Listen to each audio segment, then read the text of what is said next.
Depois se muta, não esquece. Uhum.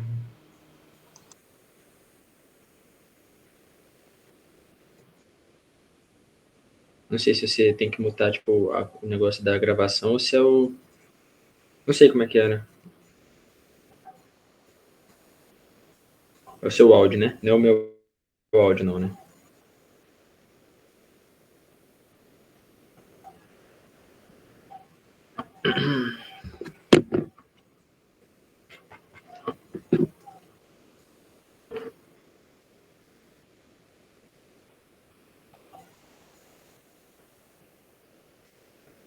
Pode começar? Beleza. Então, boa tarde a todos. Meu nome é Caio.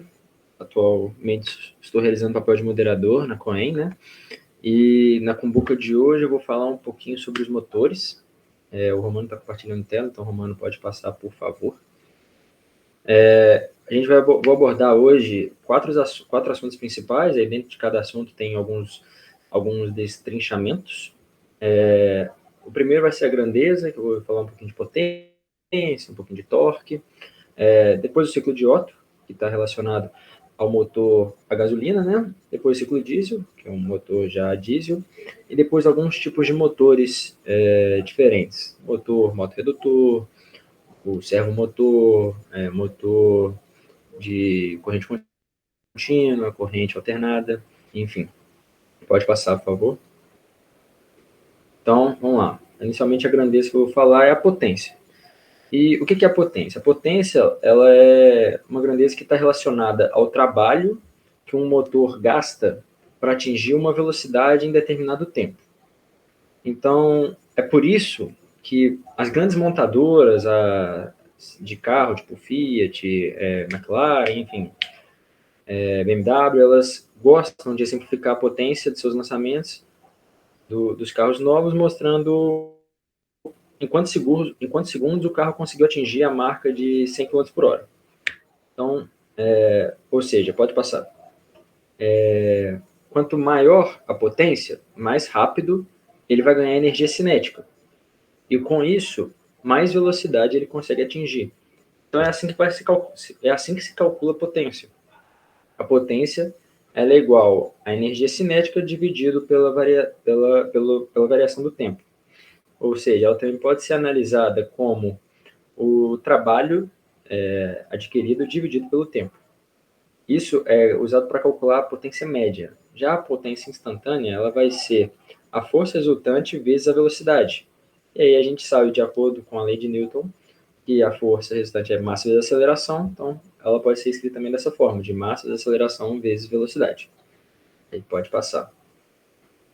Então, beleza. A potência, ela também, no Brasil, a potência ela é expressa em cavalos vapor. Muita gente já deve ter visto a unidade CV. Então, a gente pode encontrar também fichas técnicas como HP, que é denominada de horsepower, que é a unidade de medida oficial do SI, que é o Sistema Internacional, né? Então, isso aí está muito ligado também ao volume do motor. A potência está muito ligada ao volume do motor. Por exemplo, motor normalmente é feito com 4 cilindros. Aí, alguns carros esportivos, eles podem vir a ter 6 cilindros ou 8 cilindros, e aí é conhecido como V6 e V8, que aí esses cilindros normalmente são cruzados entre si. E, enfim, a cilindrada, que eu acho que muita gente já ouviu falar também, é o volume total de todos os cilindros que estão constituindo o carro. Então, por exemplo, muitas vezes a gente fala, o carro é 1.0. O que é esse 1.0, 2.0? 1.0 equivale a 1 litro, certo? Que é o volume total de todos os cilindros que tem. Isso é a mesma coisa, né, de 1.000 centímetros cúbicos. Então, qual que é a relação? E 2.0 é a mesma coisa, é a mesma razão, a mesma ideia. E aí, qual que é a consequência disso? Com o aumento do volume do motor, no geral, também tem um aumento da potência. Então, o que acontece? O James Watt, que é aquele senhorzinho que eu coloquei a foto ali, ele, em 1781, ele criou esta medida de ele criou inicialmente uma máquina a vapor com uma qualidade de construção para ser comercializada na época. E naquela época não tinha nenhuma unidade de medida, em 1780. Não tinha nenhuma unidade de medida e tal para poder comparar o ganho de uma tecnologia comparada à outra. Então ele decidiu criar uma nova unidade de medida, que dava para comparar com a máquina, entre aspas, que era utilizada na época para qualquer tipo de trabalho. E na época a máquina, entre aspas, que era utilizada era o cavalo em si. Então, com isso, tornou-se muito mais fácil de poder explicar e comparar o desempenho da máquina criada por ele. Então, pode passar. Então, na teoria, um motor de um cavalo vapor, de potência, ela seria equivalente a ter um cavalo em termos de produtividade. E aí, a partir disso, surgiu o horsepower, que é o HP, ou o cavalo vapor, que é o CV. Então, o que acontece? Com a criação desse sistema métrico, que a gente adota até hoje, os valores foram convertidos para quilograma-força metro por segundo, que, fazendo as conversões, um horsepower, um cavalo vapor, equivale a 735,5 watts. E aí o Watts pegou por causa justamente do James Watt, que é o que teve essa ideia, né? Então, o que foi feito o cálculo ali? O cálculo e a experiência era qual que seria a força necessária para levantar 75 quilos a 1 metro de altura em 1 segundo. Entendeu? Então, a partir desse cálculo foi definido isso, essa relação. Pode passar, por favor. Então, a potência, ela também tem alguns fatores externos que podem influenciar nelas. Então, por exemplo, a altitude. A pressão atmosférica, ela cai à medida que a gente se distancia do nível do mar. Isso eu acredito que todo mundo sabe. Ou seja, quando a altitude, quanto mais próximo do nível do mar a gente chega, mais maior ela vai chegando, certo? Então, com isso... Ah, não, perdão. A pressão atmosférica ela cai à medida que a gente se distancia do nível do mar. É isso mesmo, beleza. E aí, com isso, o ar se torna rarefeito. E aí, a concentração de oxigênio em metro cúbico vai diminuindo. Então, com isso, com menos ar entrando no motor, menor vai ser a queima de combustível. E, consequentemente, menor vai ser o seu desempenho. Já a temperatura, em dias muito quentes, o motor pode sofrer com a potência, porque o ar quente ele tende a ficar menos denso, ou seja, há menos moléculas de oxigênio por metro cúbico, por causa da densidade. E aí, com isso, em altas altitudes, se há menos oxigênio, há uma menor queima de combustível. Entendeu? Então, essa também é uma relação com a temperatura. Já o peso. Um carro muito pesado, a sua potência é interferida diretamente. Então, para fazer o cálculo disso, a gente tem que dividir o peso do veículo pela potência máxima indicada pela montadora do carro. Então, isso pode fazer com que diminua a potência ou não. O combustível ele já está relacionado mais em carros de motor flex, que está relacionado ao uso do álcool, que proporciona uma potência maior para o carro. Isso porque o álcool ele suporta uma taxa de compressão maior que a gasolina. Então, com isso, a explosão de energia é mais forte, ela liberando mais potência.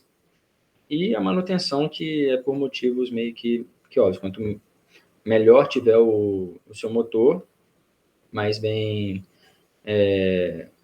com higiene, com limpeza, essas coisas assim, ele vai estar funcionando melhor. Aí pode passar, por favor. Tá, a segunda grandeza que eu vou falar é o torque.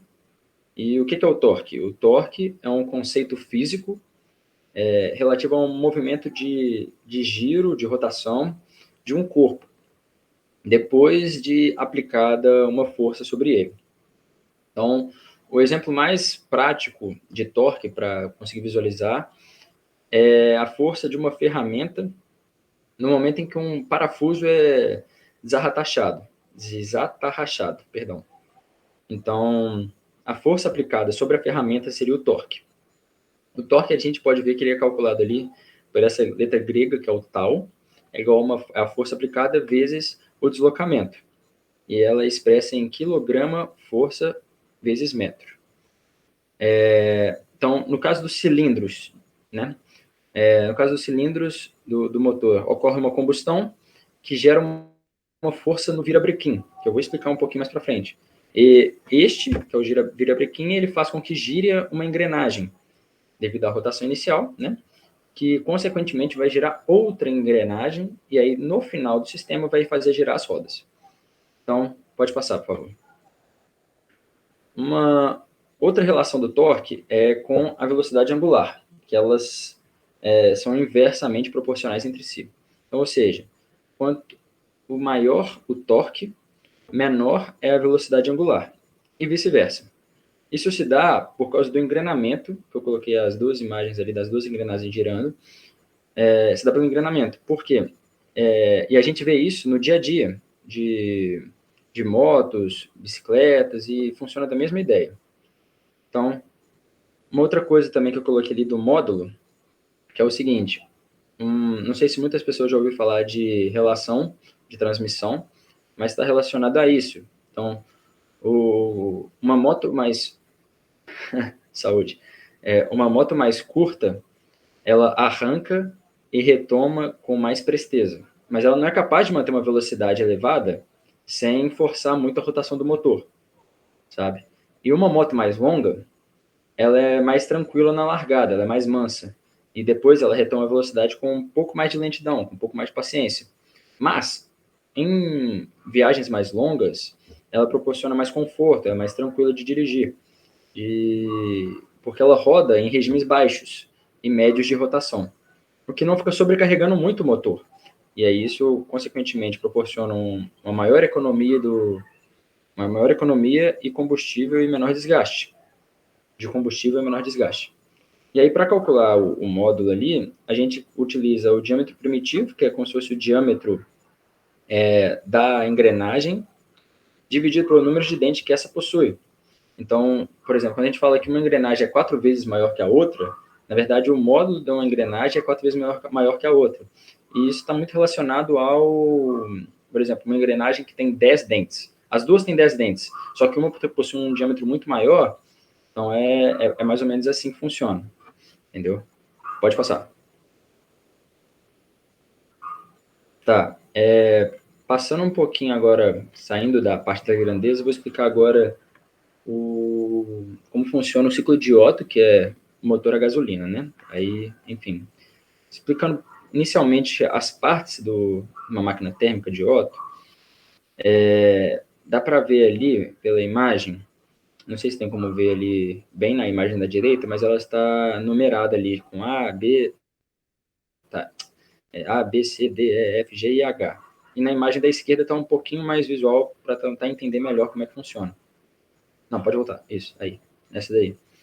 Então, o que acontece?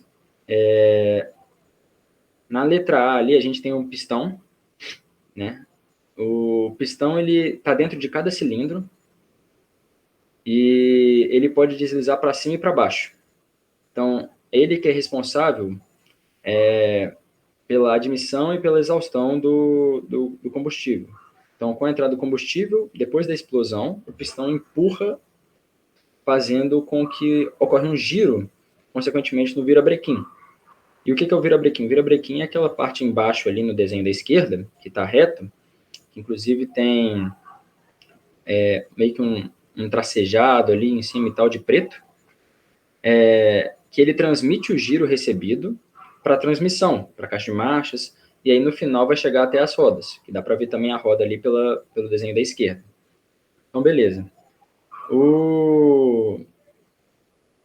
Uma outra parte também da máquina térmica de Otto é que ela possui comando de válvula, que ela controla o abaixar e subir das válvulas, né? E aí tem as válvulas que permitem a entrada do combustível, a saída do ar, junto com a explosão, a saída do produto junto com a explosão. Os cilindros, né, que eu já expliquei anteriormente. Tem a biela, que conecta o pistão ao eixo da manivela. e aí transforma o movimento de subida e de descida em um movimento circular.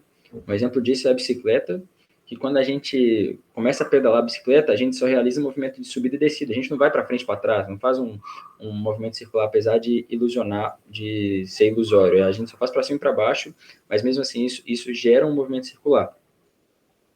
E beleza, pode passar. Tá, e aí o funcionamento. O funcionamento do ciclo de Otto é basicamente em 4 partes, que a primeira parte é a admissão, aí a segunda parte é a compressão, a terceira parte é a explosão e depois a expansão, que é meio que instantâneo, assim, meio que junto. E a última parte é a exaustão, que é a descarga, né, do produto, e depois volta ao normal. Então, como que funciona? Inicialmente tem uma admissão, entra o ar junto com o combustível, certo? E aí a vela, a partir deste momento, a partir da entrada, ela já gera uma faísca inicial para poder queimar e para poder iniciar a explosão. E aí, a partir do momento que, ó, se você seguir o gráfico ali do A para o B, aumentou o volume, porque entrou ar e entrou combustível. Aí, a partir desse momento, a vela atua e aí gera uma explosão. E aí aumenta muito a pressão com isso, e aumenta de forma diabática. E o que, que é a diabática? É quando ocorre uma transformação que não há realização de troca de calor com o meio externo. Então, beleza. Aí o aumento da... Ocorre uma compressão, que até o ponto C ali, de B para C, e aí depois ocorre a explosão, que aumenta muito a pressão de forma muito acentuada. E aí, depois dessa explosão, o, o produto dessa explosão, né, que é do oxigênio juntamente a gasolina, ela é descarregada. Ela sai para fora do motor, ela vai para o ambiente. E isso é ocorrido de forma também adiabática, que é o do movimento E para o F, ali. E aí depois volta o sistema inteiro para poder realizar a entrada de novo do oxigênio com combustível e tal. E aí gera o ciclo, né? Aí beleza. Aí uma coisa bem interessante falar também é que ali, quanto maior a taxa de compressão, que a gente consegue ver ali no gráfico, uma diferença entre o volume máximo e o volume mínimo. Então, quanto maior a taxa de compressão, ou seja, o volume máximo dividido pelo volume mínimo, melhor vai ser o rendimento do motor. Isso acontece em 90% dos motores de carro e de moto. Pode passar. Aí, beleza. Ciclo diesel. Tá. A principal, na verdade, diferença entre o ciclo diesel e o... A única não, né? Uma das principais, né? O ciclo diesel e o ciclo de Otto é que no ciclo de Otto utiliza-se da vela, porque entra o ar mais o combustível e aí a vela gera a faísca inicial para poder iniciar a explosão. No ciclo diesel não tem a vela, não tem a presença da vela, e o combustível diesel entrará após a entrada do ar puro. Então, entra o ar puro, tem a admissão do ar puro inicialmente, e aí depois que tiver uma alta pressão ali, quando o ar já estiver comprimido e a uma alta temperatura, aí sim vai entrar o diesel. E aí vai gerar uma explosão, entendeu? E aí depois os produtos gerados pela explosão vão sair pela válvula de exaustão. Então essa é a ideia inicial, da diferença inicial entre eles. Uma outra coisa é que normalmente o tamanho do motor a diesel costuma ser maior do que o do motor a gasolina e, consequentemente, a taxa de compressão também costuma ser maior, já que a diferença do volume máximo e mínimo vai ser maior. Isso gera um rendimento maior, tendendo a ter um menor desperdício de energia, entendeu? Então, à medida que o diesel é injetado ao ar, ele vai explodindo de maneira contínua durante um intervalo de tempo maior. Pode passar. Tá. Então, assim como eu falei, à medida que o diesel vai sendo injetado, ele vai explodindo de maneira contínua durante um intervalo de tempo maior. Então, os motores a diesel normalmente têm a entrada do ar por meio de turbinas. o que faz com que ele já venha com uma pressão maior, o que é diferente também no do ciclo de Otto. Então, na primeira parte ali, a primeira coisa que acontece é a admissão do ar, que ela não altera a pressão e aumenta muito o volume. Igual a gente consegue ver no gráfico ali à direita, vai do ponto 0 até 1, não aumenta a pressão, só aumenta o volume, porque entrou o ar. Beleza. Aí do 1 para o 2, ocorre... Não, pode voltar. Do 1 para o 2, ocorre a compressão do ar, que é quando aumenta muito a pressão e diminui o volume, porque aí vai estar uma alta temperatura e essa compressão ela é adiabática também. E aí a terceira parte ali, que é do 2 para o 3, aí é quando injeta o diesel. Vai ter a explosão devido à alta temperatura que vai estar, o que isso vai gerar essa explosão uma pressão constante. Então, e aí do terceiro para o quarto, a entrada do diesel ali, ela vai ser interrompida até um determinado momento, até determinado volume. Então, chegou no 3 ali, parou a entrada do diesel, perdão, eu falei do 3 para o 4, mas é do 2 para o 3, é quando ocorre a entrada do diesel, ela vai parar ali, no 3. Ela pode parar um pouco um pouco depois, um pouco antes, isso depende do motor. E aí é quando cessa a explosão, acabou a explosão.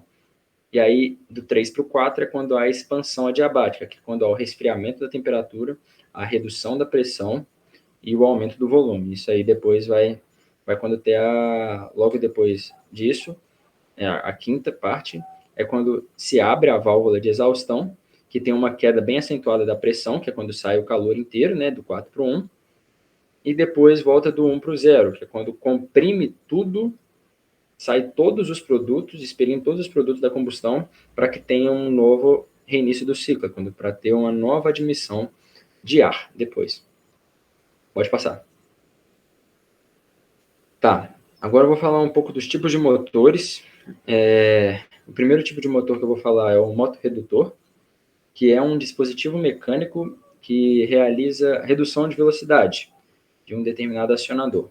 Então, a composição de um motorredutor para ele executar a tarefa é constituída de um eixo de entrada e um eixo de saída, um conjunto de engrenagem, tem rolamentos, uma carcaça e um eixo sem fim. Então, com isso, um motorredutor ele tem como base de funcionamento nesse conjunto a lei da física, onde a rotação diminui o torque, quando a rotação diminui, o torque vai elevar. Ou seja, quanto menor for a rotação do motor em relação ao eixo maior, maior será o torque entregue na saída. Então, beleza. O motorredutor que é mais comum encontrado no mercado e no dia a dia é composto normalmente por sistema de redução de engrenagem. E essas engrenagens elas podem ser tanto cônica, tanto cilíndrica. No mercado ainda existem outros dois tipos de redutores de velocidade, que são os com rosca, o sem fim ou de coroa, os com rosca sem fim ou de coroa. Em ambas composições, as engrenagens elas podem possuir, na sua melhor formação, dentes helicoidais.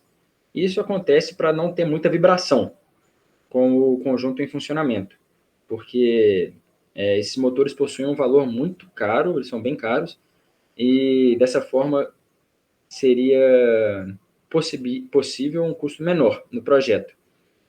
E um terceiro sistema de motorredutor utilizado é quando tem a necessidade de reduzir altas velocidades, que é o redutor epsicloidal. E esse equipamento ele possui em sua composição engrenagens de vários tipos, podendo ter dente reto, dente helicoidal, interno, enfim, entre outros. Aí pode passar. Aí o motorredutor ele é utilizado em alguns tipos de aplicações, podendo ser tanto residencial e comercial, tanto industriais. Alguns exemplos são escada rolante, churrasqueira elétrica, furadeira, batedeira de bolo, elevador, guindaste, fixador, enfim, entre diversas outras. Aí pode passar. Aí tem o motor CC, Ele é conhecido como motor CC, mas o nome dele certo é motor de corrente contínua. Eles funcionam tanto como motores quanto geradores de energia elétrica, e como o próprio nome indica, eles são acionados por uma fonte de corrente contínua, né? Obviamente. Então, eles são motores que possuem ímãs permanentes ou então têm campo e armadura. E aí, nesse caso, eles não possuiriam ímãs permanentes, né? Então, para facilitar o entendimento, ele é constituído basicamente pelo enrolamento da armadura. Que é isso? O enrolamento da armadura é localizado na parte que gira do motor de corrente contínua, que é denominado de rotor, que é responsável por produzir o torque elétrico, que movimenta ele quando opera como motor, bem também como a tensão de saída quando opera o gerador, quando opera como gerador. Ele também é constituído por um enrolamento de campo, que é a parte fixa da máquina, que é denominada de estator, que é responsável por criar um fluxo magnético que vai atravessar a armadura. E aí nele é formado o polo magnético norte-sul, que com isso cria-se um campo de excitação. Aí também outra parte que é constituída desse motor é o comutador. Ele tem a função de manter a corrente circulando sempre no mesmo sentido da armadura, ou seja, ele faz com que o torque gerado seja sempre no mesmo sentido. Então, quando eles estão operando como gerador, o comutador ele tem a função de manter a tensão gerada sempre com a mesma polaridade. E, por último, as escovas, que são geralmente feitas de carvão, encarregadas de fazer o contato do enrolamento da armadura para poder injetar a energia elétrica no enrolamento. E quando ela está funcionando como gerador, ela gira a energia elétrica de enrolamento também. Ela tira a energia elétrica de enrolamento. Então, além disso, pode passar. Mas, além disso, existem 3 fatores principais que tem que ser levados em consideração quando for selecionar um motor de corrente contínua, que é a velocidade do eixo, o torque de saída e a tensão. Então, a velocidade do eixo é o quê? Um motor de corrente contínua, ele aplica uma tensão para rodar um eixo a uma velocidade de rotação W, por exemplo, que é a velocidade de rotação, uma velocidade angular. E aí, as especificações da velocidade do eixo, geralmente, elas se referem à velocidade sem carga nenhuma, que, consequentemente, vai ser a velocidade máxima que o motor pode alcançar, quando não há torque aplicado. E aí, o torque de saída, ele vai ser a rotação do eixo.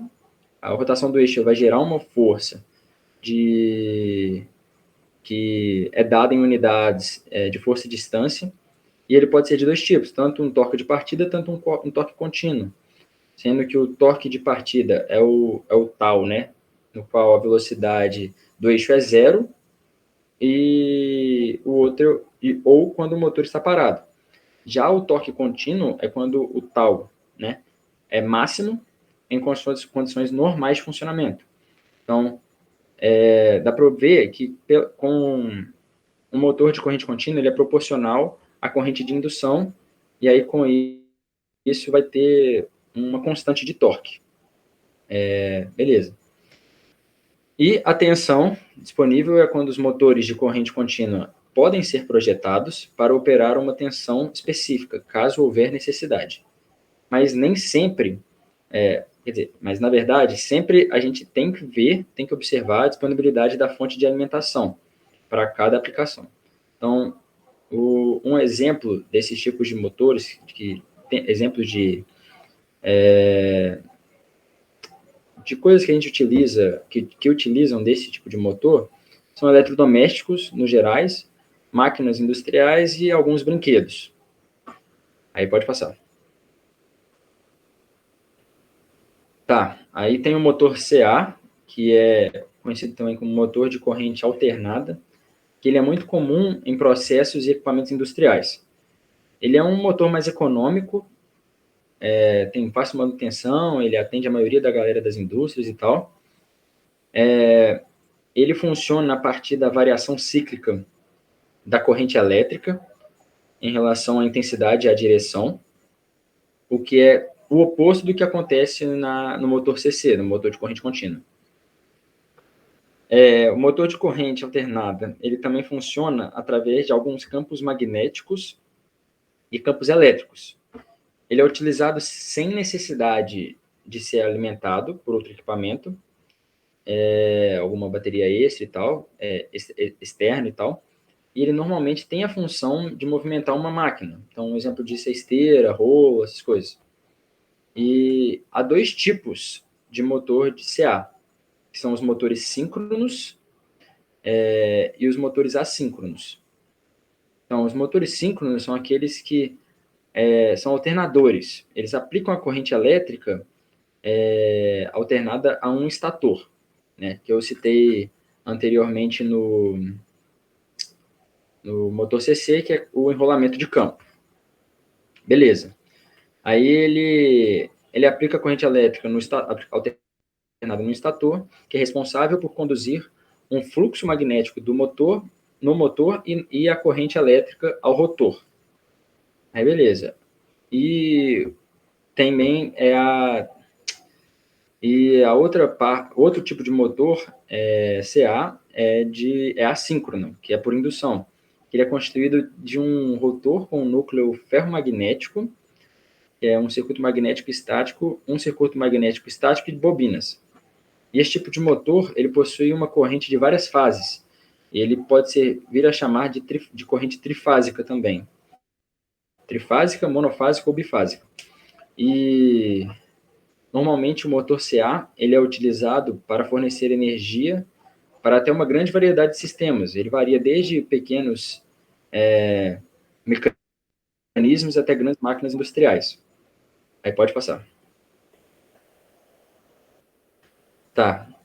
O servomotor, ele não pertence a uma classe específica de motor, então ele pode ser tanto um motor de corrente alternada quanto um motor de corrente contínua. Pode ser tanto um CA, tanto um CC. Eles são atuadores, normalmente, para aplicações onde é necessário fazer o controle de movimento, de reversão rápida, de alto desempenho, essas coisas. Então, eles apresentam várias diferenças em relação aos demais. Uma delas é que os servos têm incorporado neles um encoder e um controlador. O encoder é, na verdade, um sensor de movimento, um sensor de velocidade, que possui a função de fornecer velocidade de movimento e posicionamento do motor. E para controlar a velocidade e a posição final do motor, o servomotor trabalha com um mecanismo que usa feedback, que usa realimentação de posição.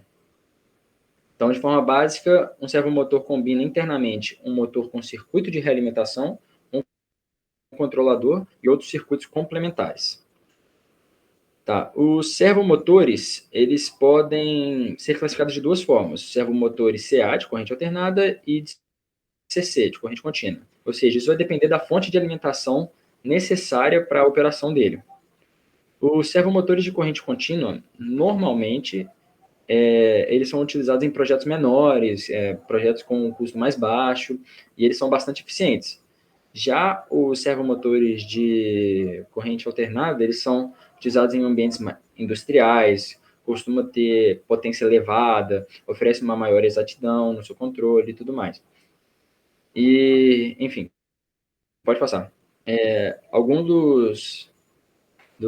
das aplicações dele no dia a dia é que eles são utilizados em robóticas, sistemas automatizados, máquinas CNC. O que é uma máquina CNC? Não sei se muita gente sabe, mas é tipo máquina utilizada. CNC é controle numérico por computador. É uma programação, é um tipo de programação. Então, máquinas que utilizam desse tipo de programação. Enfim, ela está altamente envolvida em processo de manufatura e melhoria de automação e flexibilidade. Aí pode passar. E o último tipo de motor que eu vou falar sobre é o motor de passo, que são dispositivos eletromecânicos que convertem pulsos elétricos em movimentos mecânicos, que geram variações angulares discretas. o rotor ou o eixo de um motor de passo, ele é rotacionado em pequenos movimentos angulares, que aí vem o nome de passo, né? Quando pulsos elétricos são aplicados em uma determinada sequência nos terminais dele. Então, a rotação desses motores é diretamente relacionada aos impulsos elétricos que eles recebem. Então, a velocidade que o motor gira é dada pela frequência desses pulsos recebidos e o tamanho do ângulo rotacionado, o que é diretamente relacionado ao número de pulsos aplicados. Beleza. Aí, o número de passos que é dado pelo... O número de passos desse motor é dado pelo número de alinhamentos possíveis entre o rotor e a bobina. Ou seja, para aumentar o número de passos de um motor, utiliza-se um maior número de bobinas, um maior número de polos no rotor. Então, para isso, é utilizada uma roda dentada. Beleza. A energização de uma bobina, apenas uma bobina, de cada vez, produz um pequeno deslocamento no rotor. E esse deslocamento ocorre pelo fato do rotor ser magneticamente ativo.